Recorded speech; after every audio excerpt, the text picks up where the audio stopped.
Fiangor, 1000 excuses. On peut dire Kofi aussi, hein. On peut dire Kofi Fiangor. Kofi aussi. Très bien. Donc Rogo, vous venez nous raconter une histoire. C'est l'histoire d'un vieillard, le vieux de ma communauté. On l'appelle Dimbokro Pulo Condor.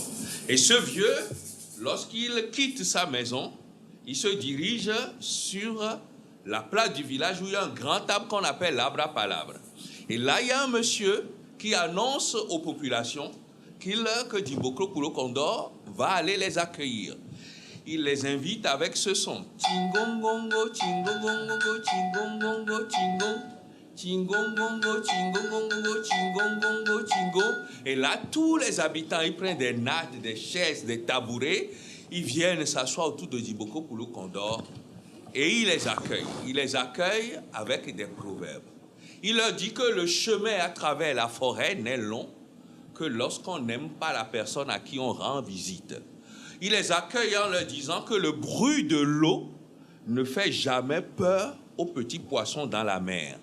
Il les accueille en leur disant que celui qui cherche ce qu'il ne doit pas chercher finit par trouver ce qu'il ne cherchait pas. Alors, pour aider Dimbokro Pulo Condor à parler longtemps et à enseigner au peuple, on lui verse un peu d'eau dans une calebasse et après, on met 3 charbons dans un feu pour qu'il puisse fumer sa pipe.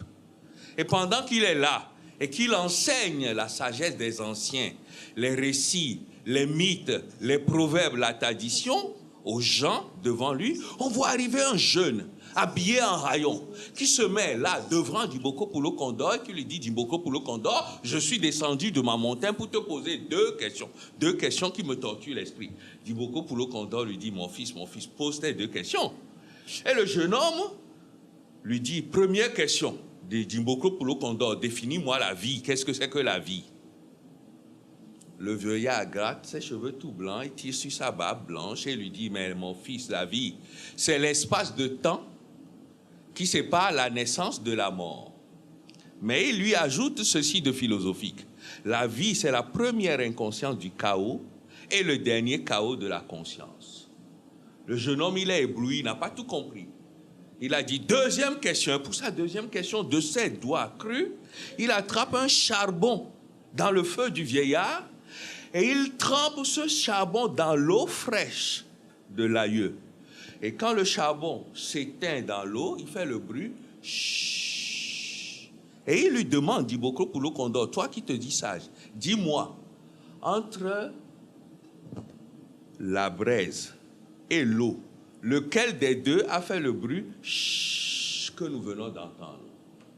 Les gens murmurent que c'est la braise, d'autres disent que c'est l'eau, d'autres disent que c'est le vent, d'autres disent que... Non, mais Dimbokro Pulo Condor, il reste un moment. Il gratte encore ses cheveux tout blancs, il tire sur sa barbe et il lui dit: mon fils, approche-toi pour que je te donne la réponse à ta question. Et le jeune homme s'approche du vieillard qui brusquement arme son bras et lui assène une gifle retentissante. Et tout le monde entend cette gifle et le jeune homme recule. Et là, il lui demande: dis-moi, jeune homme, entre ma main et ta joue, lequel des 2 éléments a fait le bruit que nous venons d'entendre? Ça, c'est la sagesse d'un ancien. Le jeune homme, il est reparti sans répondre. Et le vieillard, il a juste eu le temps de dire: celui qui sait qu'il sait, c'est un sage. Il faut l'écouter. Celui qui sait mais qui ne sait pas qu'il sait, c'est un maître. Il faut le suivre. Celui qui ne sait pas mais qui sait qu'il ne sait pas, c'est un chercheur, un rêveur. Il faut l'aider. Cependant, celui qui ne sait pas mais qui ne sait pas qu'il ne sait pas, celui-là, c'est un imbécile idiot. Si vous le croisez sur votre chemin, il vaut mieux le fuir. Voilà.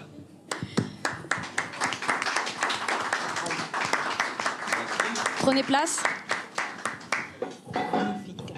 Eh bien, bienvenue, Rogo Kofi Fiangor. Merci à vous de m'inviter. Très jolie histoire. Ah, faut le faire, c'est ça le boulot. Donc, vous êtes un artiste d'origine togolaise. Oui. Mais alors, conteur, ce n'est pas votre métier initial. Non, pas du tout. Vous êtes tout d'abord conférencier, enfin chercheur, docteur en lettres et sciences humaines, option théâtre africain francophone. Vous êtes donc résolument un beau parleur. C'est déjà ce qu'on peut dire. Je suis venu de l'enseignement. J'ai eu l'occasion d'enseigner une dizaine d'années. D'abord le français et puis après l'expression théâtrale. Donc je crois que l'origine de tout ça, c'est l'enseignement. Le besoin de communiquer avec surtout les jeunes. Le besoin de communiquer, de partager. Voilà. Pouvez-vous nous expliquer en détail en quoi consiste le métier de conteur ? Le métier de conteur, qui est a priori un métier très difficile, consiste à récupérer l'ensemble des histoires qui ont été travaillées dans les imaginaires des peuples, surtout à partir de l'oralité, au moment où il n'y avait pas d'écriture, où les gens pouvaient encore imaginer la vie, le monde, et essayer à travers leur imaginaire de trouver des solutions aux réalités des questions de développement.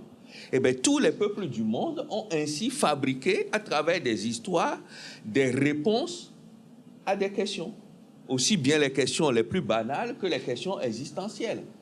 Dans les peuples, on va chercher à savoir c'est quoi la mort, c'est quoi la faiblesse, c'est quoi les maladies. Et tout ça, si... Le conte, c'est comme un enfant qui demande à son père, « Papa, explique-moi, c'est quoi la mort ?» Bon, tu ne peux pas lui dire tout simplement, c'est la cessation de la respiration. Donc, à ce moment-là, tu vas lui raconter une histoire qui va emporter son imaginaire vers une réponse qui rassure en même temps, qui le console et qui l'apaise par rapport à la vie. Donc par analogie, par image, on raconte une histoire. Il y a un côté, le conteur, c'est aussi un passeur. Vous servez d'intermédiaire entre... Complètement. Entre deux mondes. Ah, complètement. C'est dans les grandes traditions africaines, il y a encore le griot qui est différent du conteur. Mais le griot, c'est quelqu'un qui consacre toute sa vie à faire la généalogie, à apprendre l'histoire d'un peuple, d'une tribu, et à prolonger par la poésie, le verbe, les mots, le passé culturel.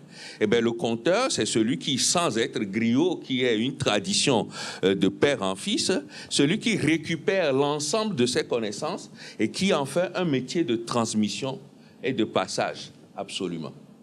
Merci beaucoup. Merci Rogo Kofi Fiangor, conteur, comédien, conférencier donc d'origine togolaise, d'avoir partagé cette parole avec nous. Elle va faire maintenant son chemin en nous et s'installer quelque part. Vous êtes un homme de parole, vous êtes un homme d'art oral. On va également...